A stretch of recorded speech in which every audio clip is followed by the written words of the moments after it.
Well, one thing I wanted to talk about that was pretty important to all this as I continue this is the nature of these entities, of DMT entities, is something. Basically, they're called mysteries. They're called the mysteries. And the reason that's important is we get into this a bit deeper is the fact that what that implies is, like I said before, once you think you've got it all nailed down, is when it's going to shift up like apocalyptic. Just basically, yeah, your whole world is going to get shifted up, possibly torn up, even depending. And that's something probably most people want to avoid. And one of the ways you would avoid that, one of the main ways we want to go over that you would avoid that, is through the act of recognition, realization, at the deepest frequency level, not just at a mental thought level, but at the deepest level of pure frequency. The reason for that being so important, the recognition, that way, is almost like an allowance. It's an allowance, not attaching, not not putting unfair expectations or manipulations. Those who have the hardest times with them are those who are normally prone to being able to manipulate through. They have their expectations, and the incident's gonna go like this, or here's the effect that's gonna happen from a cause that I feel disappointed by, not being fulfilled. So mystery is so important. Mysteries. Why the mysteries? Because of the fact we're talking about between angel life. These are life forms as much as we project them, and they can seem to extend between us to where we even share them, and that's huge. Why we would share them, and the hows that we share them, the hows, this connection, how it is so interconnected, interdimensionally connected. Uh, but we're talking about between angel, between elemental, between ancestor, and alien. So one of the things that people most say when they talk about these entities is, aliens are real, aliens are real. And it's like, as people have gone on with it too, they're like, well, wait a minute, these aren't like the traditional concepts of the little men with the almond shaped big shiny eyes either. Sometimes they maybe can look like that to an extent, and even where if they do look like that, it's part of a greater overall joke, or a cosmic giggle, they call it, trick. Like, haha, we can even look like that too. And guess what? You are that too. The human is alien. I even wrote a full album once called The Human is Alien. And the alien is the person. And like, if you've seen that movie Contact, like, the alien shows up as dad. So, but we are talking about, between all things, between alien, elemental, ancestor, and alien, to where, yeah, and an extension of ourself as we are composite and aggregate beings. Um, so they, and what's wild about them is, angels, but not quite, elemental, but not quite, ancestor, but not quite, and alien, but not quite. And yeah, guess what? I've been here all along. Well, what else has been here all along, at least for us, from our own stance, is us. But what's really even wilder about this, what's more crazy and just like mind boggling about this, is we've been here the whole time as us. To an extent, I know you can break that down and be like, well, at one point it was a Cro Magnon, and then later on, as the tribes started to develop and began to experience intertribal warfare, a new being evolved. But what I'm saying is, we were here all along from the stance of us. Um, is almost like, in the heliocentric sense, like our souls, according to who our souls are and the definition of what we've always called ourselves as humanity has been here, but we haven't always been here too. Look how much we are here, but what are we doing? We're between music. We're between reading news articles. We're between figuring out what to do with our banking finances. And as we end up between all these things, like between our video games might be Mercury, between our media that we're watching might be Neptune, between figuring out what to do with our bank account might be Saturn. And I'm talking about not like the Roman or Greek ancient deities. I'm talking about the wavelength.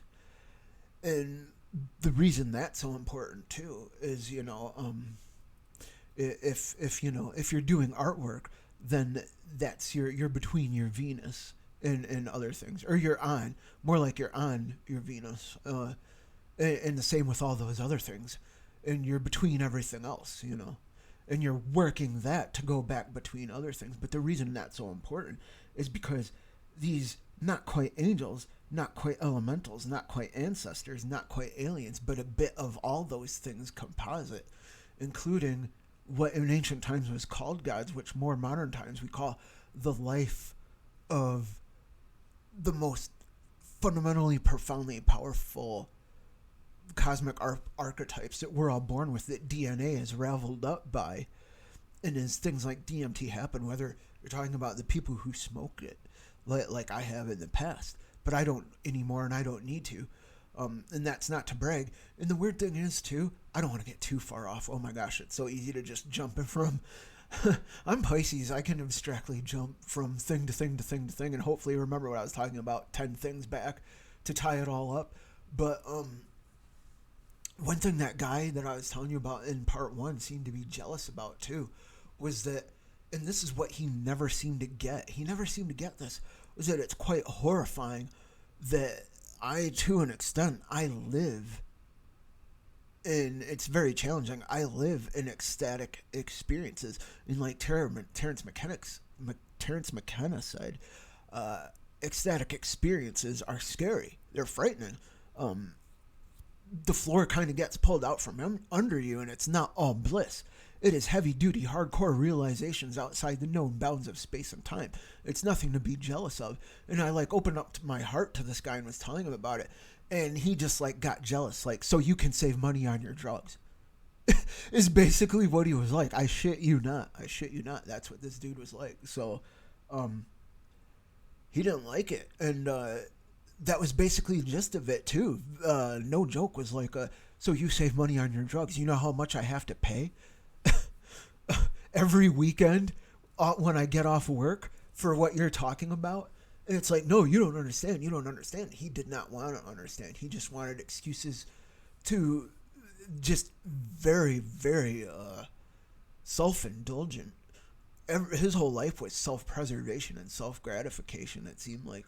And I'm trying to give this dude a chance, but let's not go off deep on that dude. As you noticed, I've not mentioned his name, even though I could.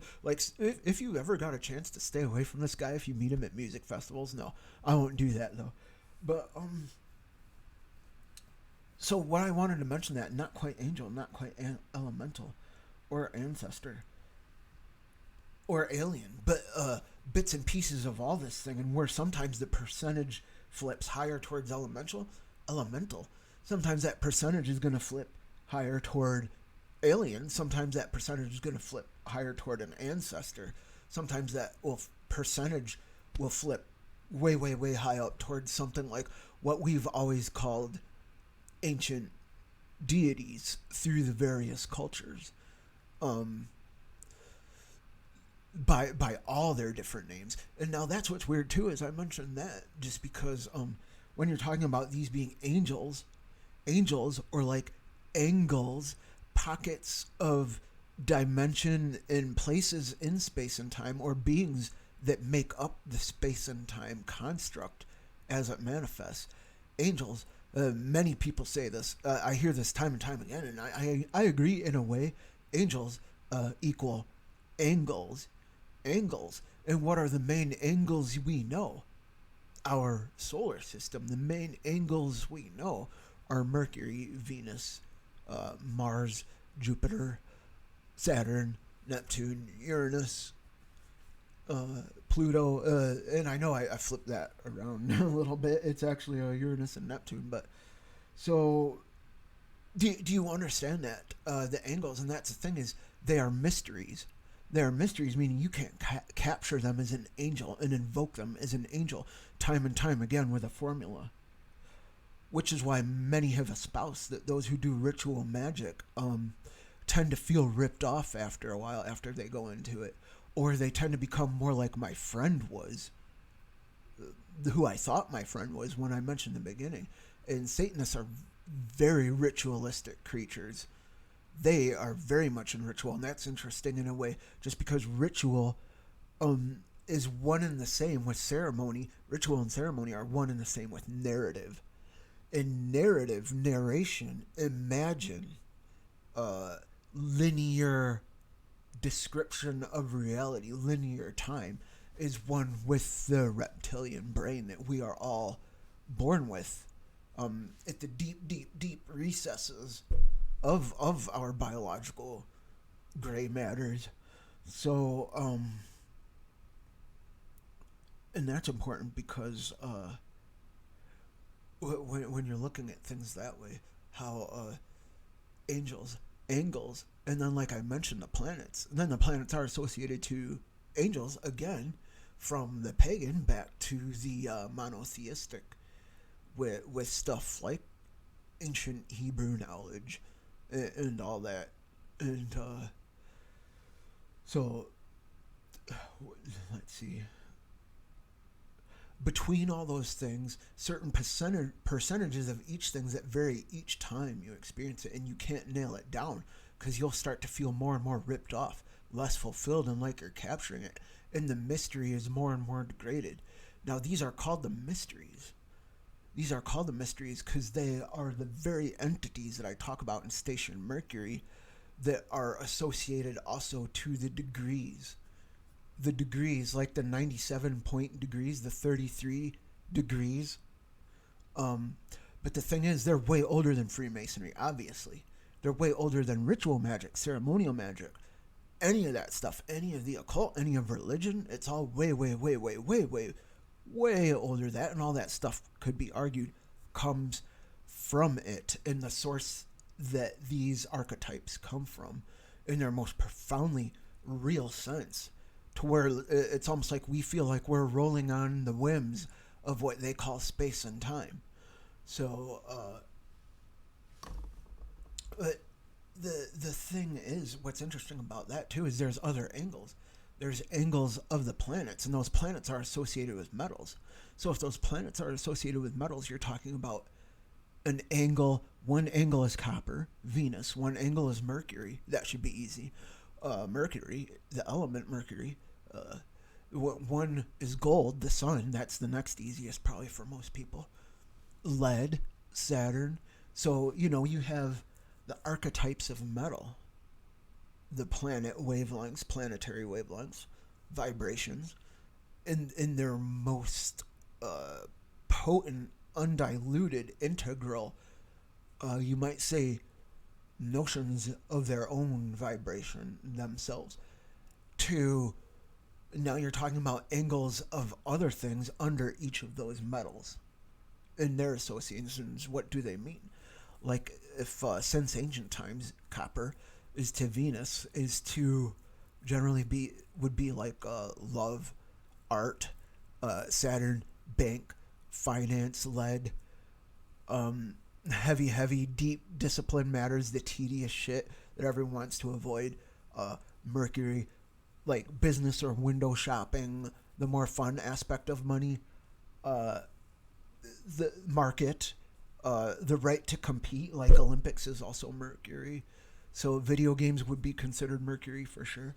And Mercury is also gateways, and that's something that I wanted to talk about. Is there's some of the most important angles or mysteries are the gateway ones and the crossroads ones, which is why they've, since ancient times, ancient, way going back, have been honored first. And either honored first, or in some cultures worship first, or in some cultures sacrifice to it first, or in some cultures just just simply revered to first, and on and on and on.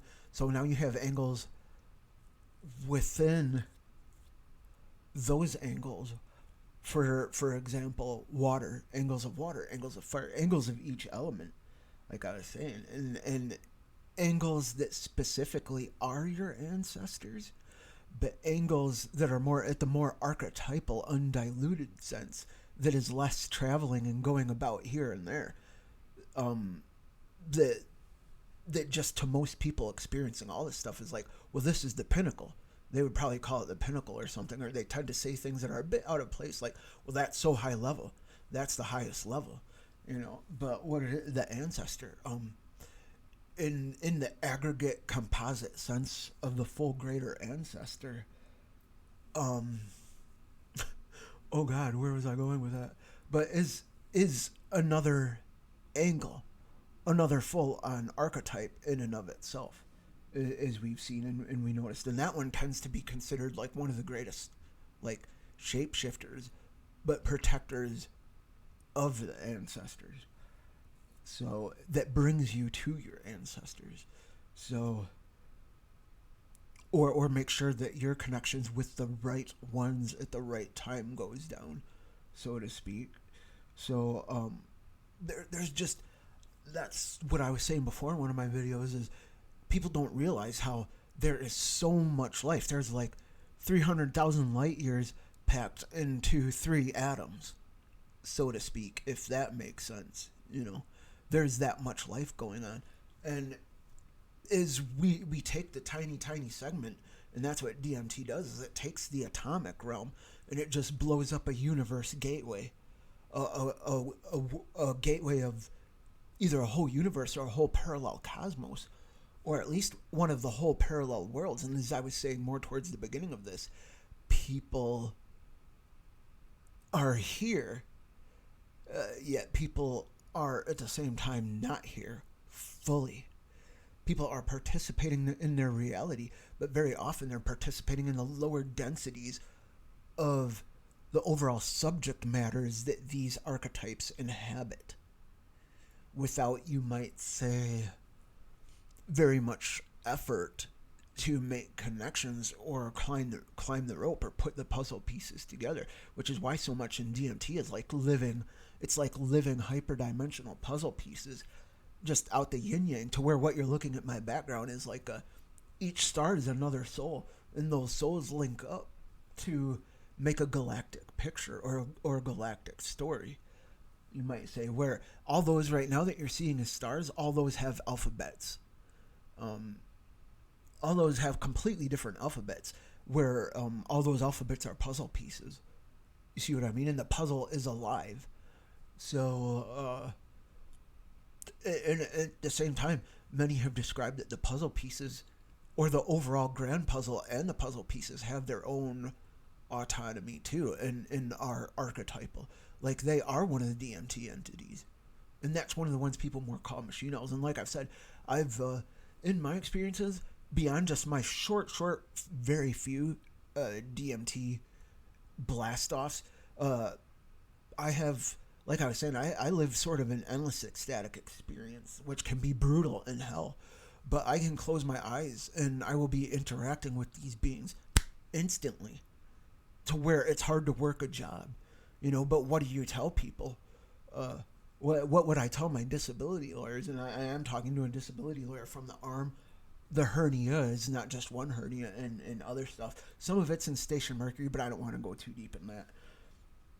But what I want to talk about too is all these other angles that are not just the most basic ones that we realize, which is the 7 chakras, or the 7 planets, you might say, if that makes sense.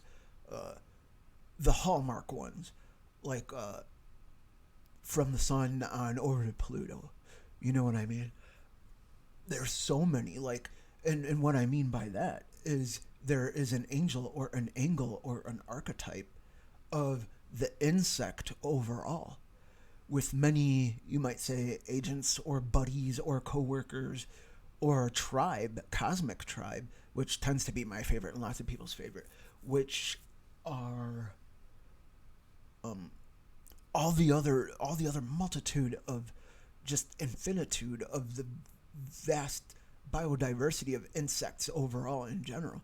So now you're talking about, well, there wasn't just this one insect.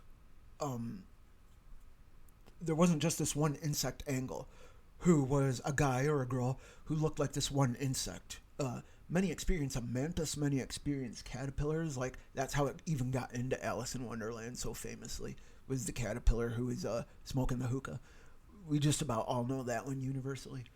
But so now there's the bird angle with all the infinitude of birds. So there's not just one particular bird man, but there's just an infinite experiences from soul to soul to soul, person to person and person, who experiences the overall bird archetype that will change and change and change and change and shapeshift for each and every different person, and their cultures, and their genome sequence, and their attitudes that they've come to take on as they develop through life.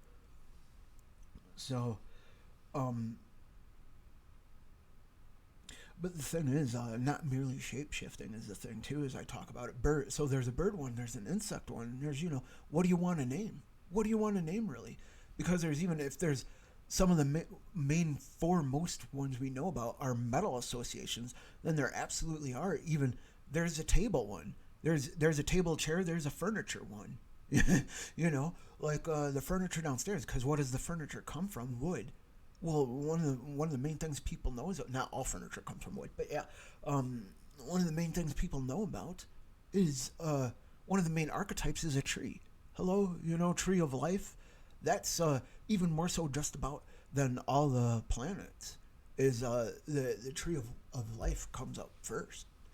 So yeah, there's even like a table one. There's this, just the stuff in your house. There's definitely crystal ones. Like, I hit it off with the life in crystals, and it was Nikola Tesla, genius ass Nikola Tesla, who said, crystals are alive somehow, even though we don't know how. I mean, they make up the buildings of life. You interact with your pets, right? You interact with your houseplants, right? It's weird that some people laugh about crystals, an animal, vegetable, mineral. There's an archetype, a living archetype of buildings and tables and cars even. And so the things you think that are just things are really the lower densities of these angles, which are not quite angels and not quite elementals and not quite ancestors and not quite aliens, but they are us and we are them, and they've been here. But they're very much mysteries, the mysteries, which through occult orders since the beginning of time, they've been called the mysteries for this very reason. And I got caught up in a cult, like I said before. And it was a cult that very much, these people were a lot like the guy that I was just talking about. When it comes to, they will assume more enlightenment or transcendence or consciousness expansion just based on not the amount of drugs they do or the amount of times they've taken DMT, but kind of that too in a way. But it's almost like more like, what have you beat your own ass through to gain more powers through? They think the more that you beat your own ass and punish you to gain more powers, then the more enlightened and involved you are, and that's not the case, which is how one could say a lot of these things, a lot of these entities called it dark entities of DMT, or the reptilians, as David Icke calls them, and lots of other people call them now, or just demons in the most traditional sense throughout the monotheistic cultures, or in the polytheistic cultures, the dark fairies or what have you, is, you see what I mean though, is that's more and more as time goes on, that's what these people work with more and more and call the most powerful more and more. And in the very things that I got pulled into, is they were still being called the mysteries, but they were being more and more like captured and attached to like that, which is why there was this whole will to power to have what was called the hot points. The hot points are the hot mysteries, actually. The hot mysteries, or you might say the more fiery and fast acting and more impetuous or spontaneously behaving. And all of them already work on a whim. They're creatures that work on a whim. And that reminded me to bring something up. I wanted to bring something up, but they're the more fast acting uh, impetuous, gregarious. They can be very live and boisterous, but clearly the more dangerous by far. And they were handing these things out like candy, you know. Um, Give me 1 second. But yeah, they were handing these things out like candy to just about anybody without very. There was like a really short-sighted crash course for people, really short-sighted crash course. Then other than that, they were just called they were just called healing empowerments, as I go over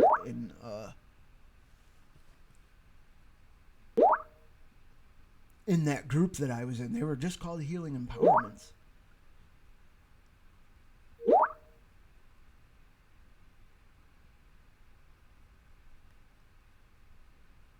And these are way more than just healing empowerments. These things are clearly, as you can tell, as I'm talking about it, these things are way more than healing empowerments. There really should have been way more checks and balances, way more stuff to respect those who are getting involved in all this, and being basically their guinea pigs. And I was on the guinea pig table, and I thought people who were my best friends in that too were really more like this guy that I just talked about. And it was like, what they were more like, just really wrapped up in their image of themselves and their self-gratification and preservation. And what was going on around them was secondary, if lucky, if not low back burner priority. So, and that's what I experienced is that I was put way far back burner priority, to say the least. And not just that, I wasn't just put. Sorry, I know I'm texting as I do this, but I'm going to answer Jessica. I actually know Jessica. It's cool that I can do this, but I know Jessica, and Jessica is my twin flame. If she texts me, my priority is just to talk to her. It's not that I'm like manipulated or like subdued or anything. We just have that mutual respect. The channel is great, but Jessica is my twin flame. Jessica is my heart. I'm talking to her. So, but anyways, basically, as I've started to mention concerns on what was going on with all this stuff, and their usage or misuse and misdirection and misunderstanding of these mysteries and how they wanted to harness them, I was actually ostracized, to say the least. That's an understatement. I was straight up kicked out. I was kicked out. I was banned, and they were like, "Shut up! Stop talking about it." And then the whole fake thing about for your own good. You need to just drop it for your own good on Facebook, back when I used Facebook and everything. So, well, I just want to tell her real quick to call me. So if she calls me, then I just have to cut part 2 short. And we'll pick up with part 3 very soon.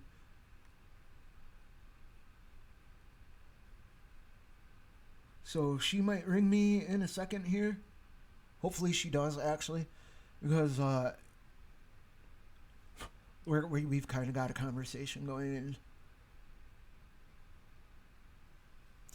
What I wanted to bring up, too, is, and this is very important, okay, so not merely the whole shape-shifting thing that I'm mentioning, but between angel, elemental, or ancestor and alien, and they are us and we are them, and we've been here, but yet we've had amnesia, we've had cosmic amnesia, and we're picking back up how we've been here in the ways that we were supposed to be here by the original intent of life, and have been sort of tricked ourselves out of it as divine beings who, yeah, that's another whole several hours, and we actually will get into that.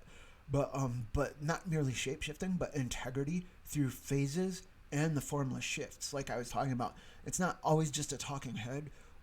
Well, let me put it this way. They're not separate incidents. Like, many people would be like, oh, and this DMT entity was a machine elf this time, and then I went back and it was a goddess the next time.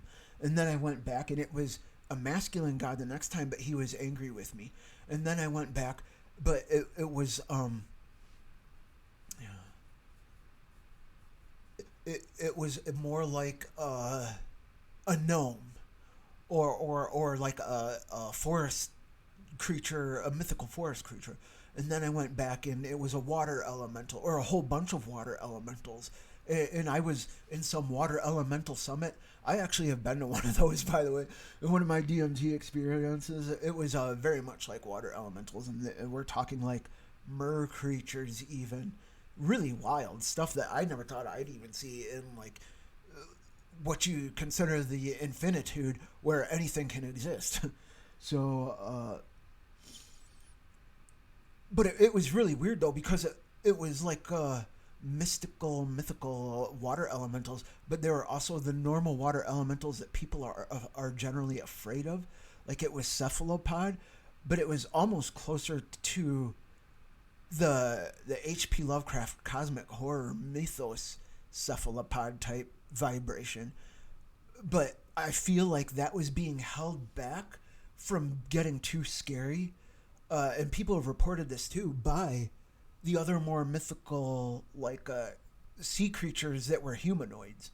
So that might be interesting to some, but yeah. So not merely shapeshifting, but integrity throughout phases and formless shifts. So I mean, one thing I will say: as long as you are aware, you have an advantage over these sorcerers I'm mentioning now, who will overwhelm the crap out of you, just based in what I was mentioning before with this guy and this other cult that basically harnesses occult. Is what they have under their belts is just this power trip of how many times they've done it, and they've considered that the evolution and the consciousness expansion. And demons are that way too. The reptilians or whatever are that way too. These other species or whatever, by any name you call them, just the dark entities or archons or whatever you call them,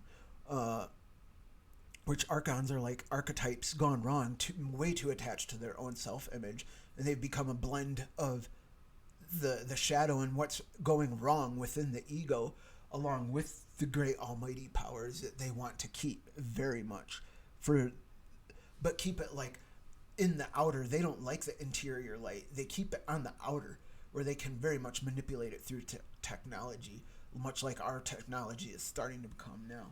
So, but as long as you are aware, you do have advantages over these overwhelming sorcerers.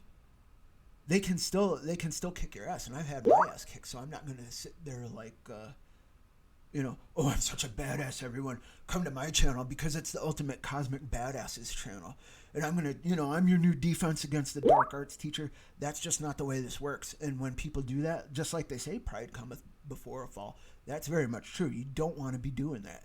That's throughout like Christianity, Buddhism, and all kinds of stuff. Is right when you start thinking of yourself as a sage like that, expect to not just have your ass kicked, but you are walking on thin ice, way, way, way, way, way out in the middle of what you think is your own almightiness and image of yourself before you're beyond rescue.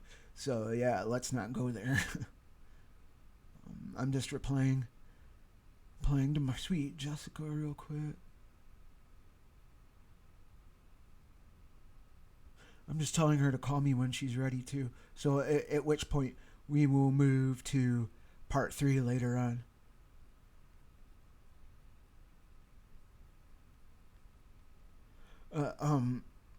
Awareness is huge, but awareness is not the end-all be-all that's going to save you.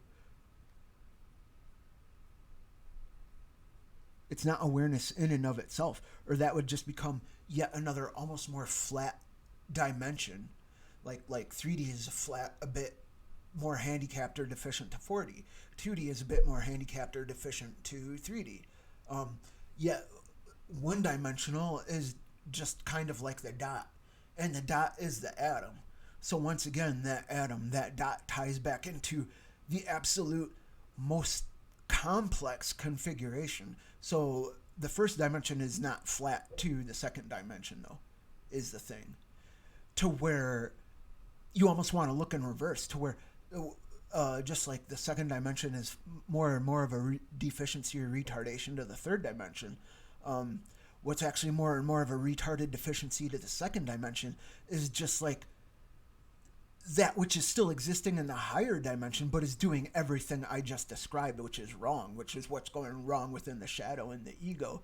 That is everything wrong. That the archon, which is the archetype gone awry, uh, has started to calcify as, which is the calcified pineal gland in turn.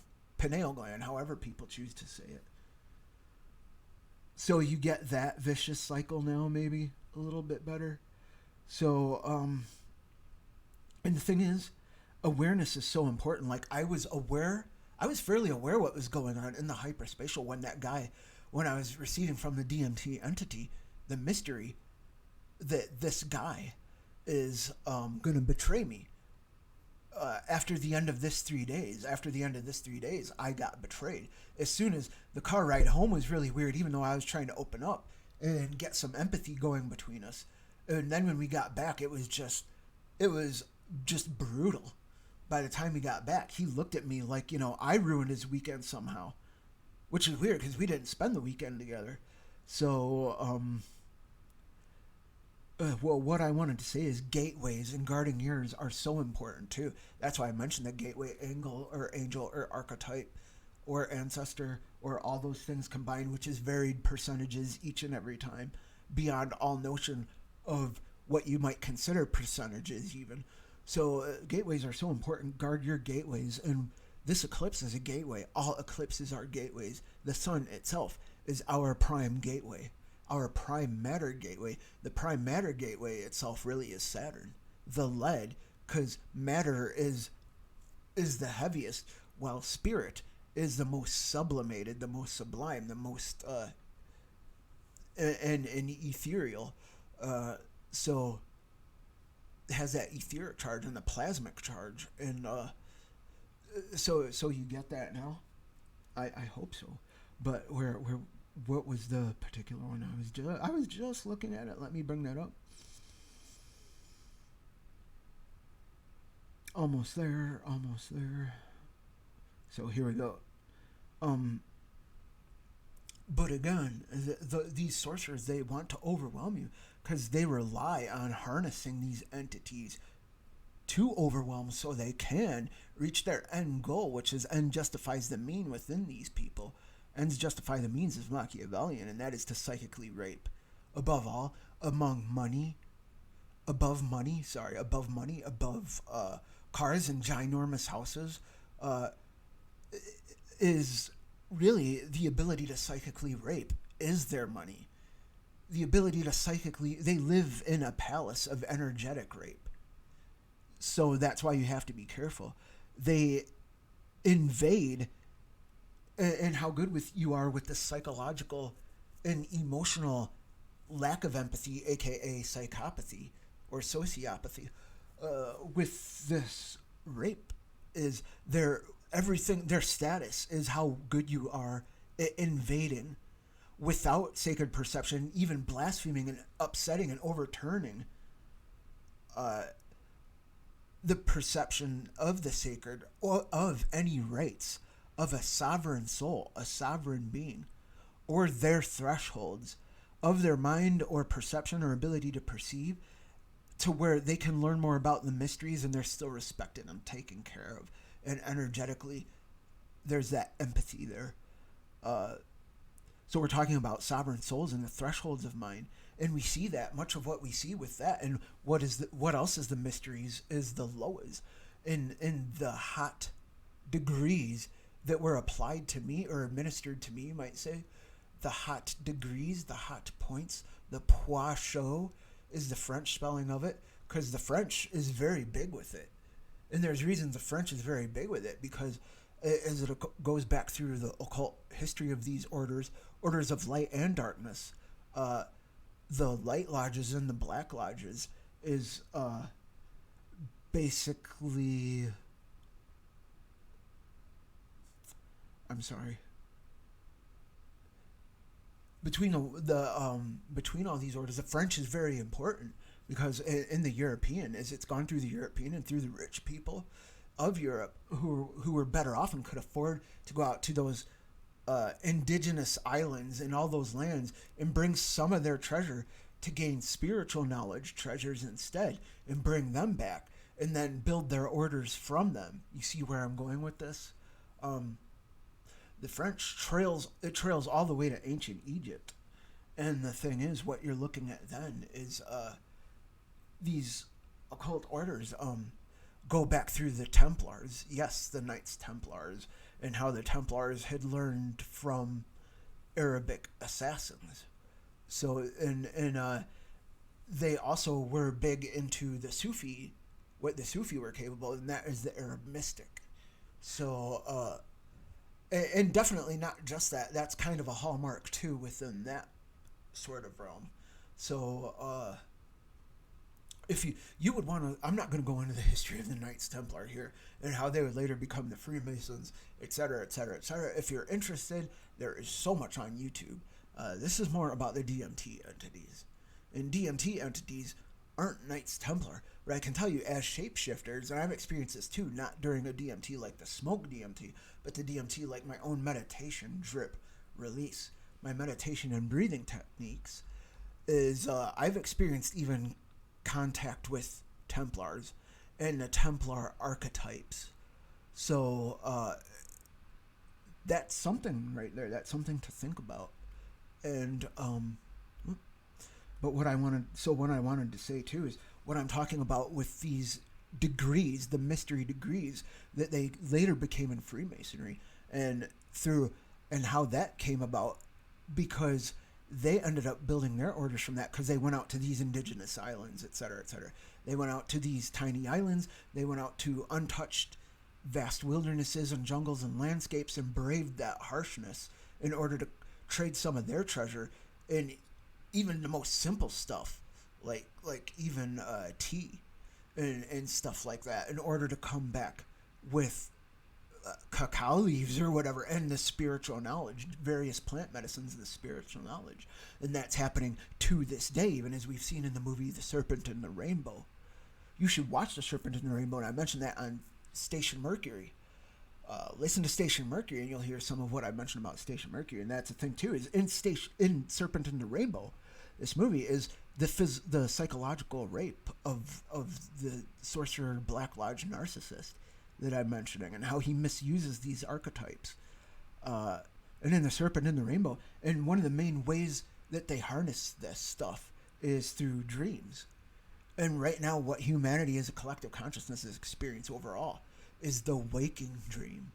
The waking dream. And they say, that's a Terence McKenna term too, who studied DMT all his life, studied psilocybin mushrooms all his life. Was an atheist, yeah. But this is not about judging his overall philosophies about the whole cosmos and even his politics. I'm just mentioning that as a side note.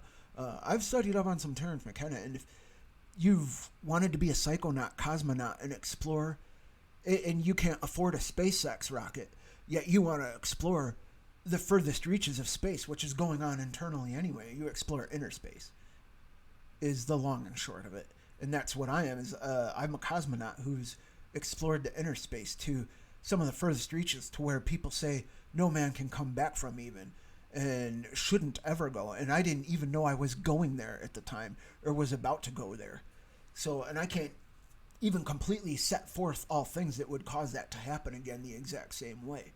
So I'm glad I came back from it to tell what I can tell. So, but so nightmares, night terrors, and the like, the waking dream becomes, it's not just dreamless sleep, it's night terrors. Night terrors in the grossest side of the meat locker of the mind, of just the horrible clipothic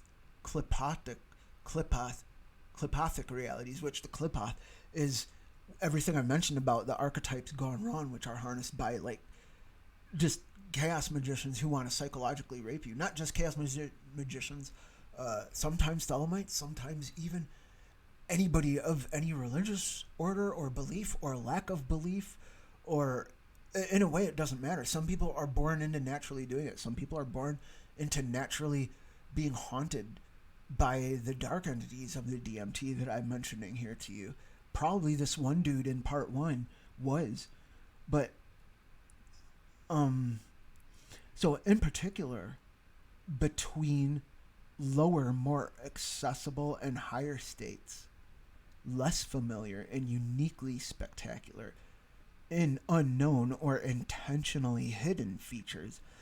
Like, I was watching one of these videos, and one of the ones that is intentionally hidden and doesn't. Not all these DMT entities like you being there, and they're really like, why are you here when you haven't yet completely cast off the mortal coil and gotten rid of the biodynamic aspect of yourself? You know, why? So why are you here now? And some people have been freaked out by that. It is kind of scary. I haven't experienced that because, and I think the reason I haven't is because the times I blasted off with DMT before I ever did the first time even. I have something called the Dandy Walker, and between that and my spiritual discipline, it's done something very weird. Probably the fluid on my brain all the time, because what is fluid? Fluid is the medium. Fluid is a medium. So, and I've experienced just as I don't even want to call myself a medium at that point. It's cheesy. I don't like going around, ooh, I'm the next big YouTube guru shaman. I don't do that either. I really am just a soul who wants to develop. I don't even have so much of a title, I would say. I would say I'm a cosmic Christ person. I'm a cosmic Christ person, which means I've seen a lot of the horrors that the church has put on people. I know the church has done so much good, but I've also seen the horrors, and I've experienced the trauma of it all myself. So I'm like a consciousness, Christ consciousness, cosmic, starseed type person, and also like I see so much value in also, I'm not a Buddhist, but I see a lot of value in a lot of the lessons that we're talking, how they're congruent also with the scriptures and everything. And the really, really genuine spiritual teachers are telling, will have various different forms and dimensions of wanting you to be aligned with the proper source that loves you and respects you, and your ability to experience mysteries without being psychologically raped, and no respect for your thresholds. So, but like I was saying, these sorcerers that depend on the overwhelming of just the power trip of many, many, many, many trips under their belt, and the pharmakia or the drugs or the like, or the rituals. Some of them stopped using the drugs, but they just used the ritual formulas to try to invoke the same forces the same way, and basically capture them, you might say, capture them or attach with them and form negative soul bonds. So, in particular between, like I just said, I'll repeat it, in particular between lower, more accessible, and higher states, less familiar and uniquely spectacular in unknown or intentionally hidden features, though ever at work, right alongside the more compartmentalized, which would be us, who are here, and we've always been here as us, you know. As far as we know, we've always been here as us, even though we're evolving. But what we're learning is how we've been compartmentalized. Compartmentalization, or dimensions that are cut off from each other, which is theoretically the essence of compartmentalization, is the entrance of duality. True, what duality is. And the entropy from and within that, as well as the hidden secrets of how to overcome that, and the mysteries of regeneration and death and little death and human reproductive and all that other stuff. But yeah, madness is really the opposite, you might say. Madness is the opposite of true, to me, if that makes sense. Madness is, if the compartmentalization is the entrance, the starting point of duality, the true duality as I describe it, and madness is its opposite, or not so much its opposite. What it means is madness is its calcification. It's the calcification of the will to attach and harness it and master it externally, like on a technology table, rather than the internal light, and giving yourself up that way, and having the faith and trust that you will make the other side of all ordeals. And it's more like just beating your ass and being a sadomasochist and getting off on that to gain the sorcerer's overwhelming powers. So, But yeah, madness is the opposite, is what I put. Or, or rather than the opposite, or really that shadow calcification is ecstatic transcendence. And ecstatic transcendence is what blows you away, launches you away from the calcifications of everything that built up that needs to be dissolved. And the moon is like the great dissolver. The moon is silver, like I was mentioning before. The sun gold, Saturn lead, Venus copper, Mercury quicksilver, Mars iron. So yeah, Jupiter tin. And then we have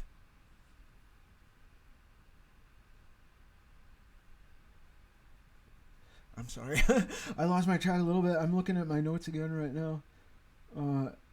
But yeah, so ecstatic transcendence is dissolution, really. It's dissolution of all that. And oh, here we go. The moon is silver. And the moon tends to be the great waxing and waning, kind of like what good might happen from chaos tends to be the moon. But lots of people like Aleister Crowley and lots of ceremonial magicians who tend more towards Satanist and Black Lodge, they don't like the silver of the moon, which is probably where that mythology comes from, how vampires hate silver, etc., etc. I just made that connection just now even.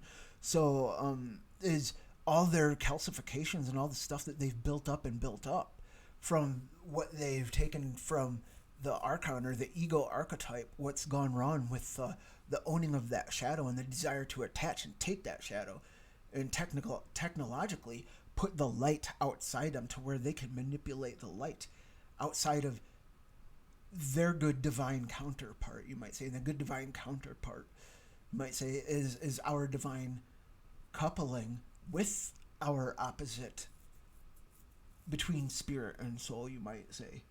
So, which is naturally fitted to us and can help us in this life to when it comes to not experiencing just the vulnerability to the psychological rapes and lack of empathy or wanting to put that on others is a form of mastery of our reality.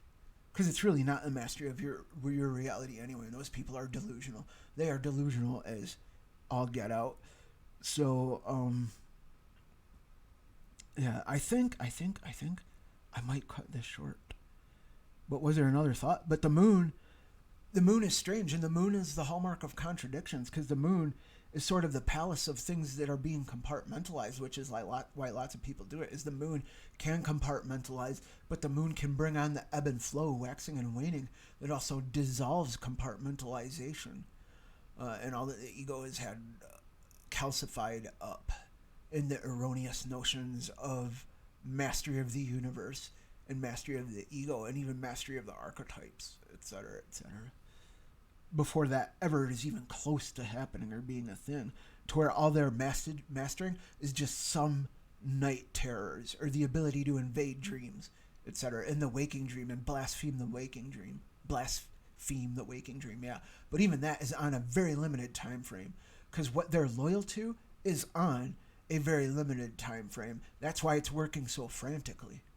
It's trying to work greater and greater extra dimensions, which is why I mentioned the whole 4-dimension to 3-dimension to 2-dimension, but then not down to 1-dimension, the atomic, but instead rather a flip loop feedback scenario, to where now it's talking about wanting, coveting so much the higher dimensions again, like this is what I came from, how do I get back, but from my own erroneous notion of self-mastery of my will and those outside of me too, and the elements and all these other angles and ancestors. They even want to own and master your ancestors. You see what I mean? And your angels, not just their angels, their dark angels or dark entities, but your angels too.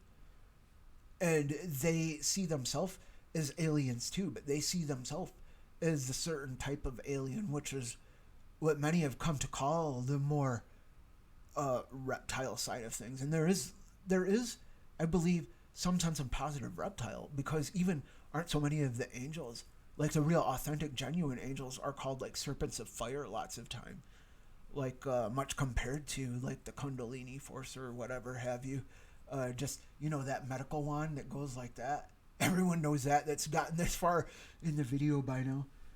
But I think I do want to cut it short here.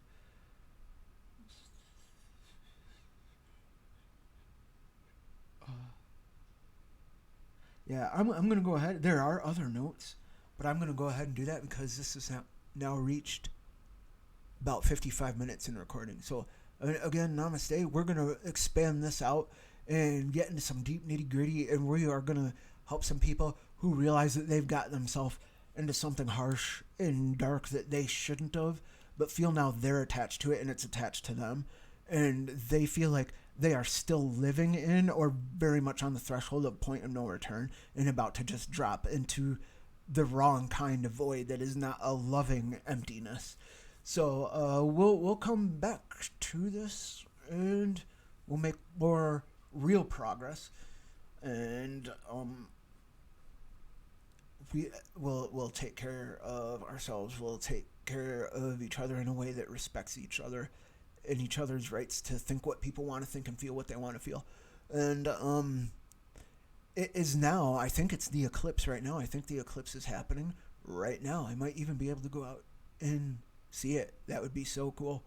So once again, happy eclipse. I hope this is bringing on much. We're going to bring more and more material, and hopefully some of the keys that we unleash here, some of the keys, and just help you guard your gates even better to where we see some people up out of the hells they've managed to get themselves into. So thanks again for tuning in. This is John Exoverse Interdimensional signing off. Namaste.